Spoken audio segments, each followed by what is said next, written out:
காவேரி என்னோட வைஃப் தாத்தா. காவேரி நான் துரோகம் பண்ணிடுவேன்ற மாதிரி நீங்க பேசிட்டு இருக்கீங்க. முதல்ல எங்களோட ரிலேஷன்ஷிப்பை பத்தி இந்த மாதிரி விளக்கம் கொடுக்கறது எனக்கு பிடிக்கல தாத்தா. சரிப்பா, நீ தெளிவா தான் இருக்க சொல்றேன். அப்ப வெளியில போய் முடிவு எடுக்கிறதுல உனக்கு எதுக்கு இந்த தயக்கம்? அதை பத்தி கேட்டா என்ன முடிவு எடுக்கிறதுன்னு தெரியல சொல்ற. அதனால தான் நான் கேட்க சொல்ல வருது. திடீர்னு என்ன முடிவு எடுத்துக்கன்னு கேக்குறீங்க? நான் யோசிக்க வேண்டாமா தாத்தா? அதுக்கு தான் டைம் கேட்கிறேன். வெண்ணிலா காவேரி பிடிச்சி அங்க தள்ளி விட்டப்போ எனக்கும் வெண்ணிலா மேல தாங்க முடியாத அளவுக்கு கோவம் வந்தது தாத்தா. ஆனா வெண்ணிலா கிட்ட நான் போய் கோவத்தை காட்ட முடியுமா? இல்ல அப்படி காட்டி ஏதாவது யூஸ் இருக்குமா? நீங்களே சொல்லுங்க.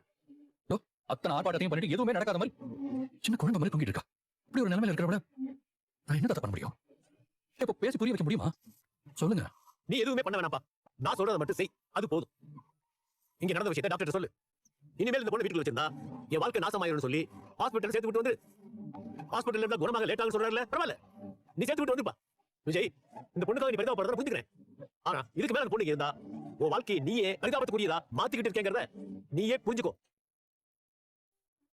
ஏய், நான் எல்லா பக்கமும் யோசிச்சு தான் சொல்றேன். நீ முதல்ல இந்த பொண்ணு ஹாஸ்பிட்டல் சேர்த்து விடுறதுக்கான ஏற்பாடு பண்ணு. ரெண்டாவது யோசனை உனக்கு வேணாம். நான் சொல்றதை நீ கேட்கிற.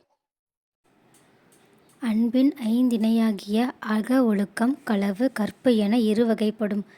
உரு திரு உணர்வு முதலியவற்றால் ஒத்து விளங்கும் தலைவனும் தலைவியும் நல்ல ஊழின் செயலாக தாமே எதிர்ப்பட்டு அன்பில் ஒருவரை ஒருவர் இன்றியமையாதவராய் உலகத்தார் அறியாது மறைந்து ஒழுகுதல் களவாகும்.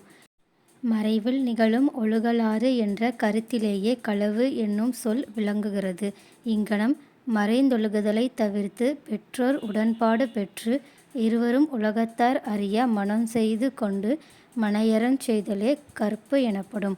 காதலன் காதலி என்றும் இருவர் ஒருவர் மட்டும் அன்பினால் கூடி வாழ்தலில் விருப்பமுடையவராக மற்றவர் அவர் உறவில் விருப்பமின்றி இருப்பது கைகிளையாகும்.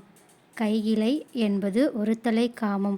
ஒருவனும் ஒருத்தையும் தம்முள் அன்பில்லாதவராய் இருந்தும் கணவனும் மனைவியுமென பிறரறியார் பிணைக்கப்பட்டு அன்பிற் குடும்பம் நடத்துதல் பெருந்திணையாகும். தமிழ் வேந்தர்கள் மக்களை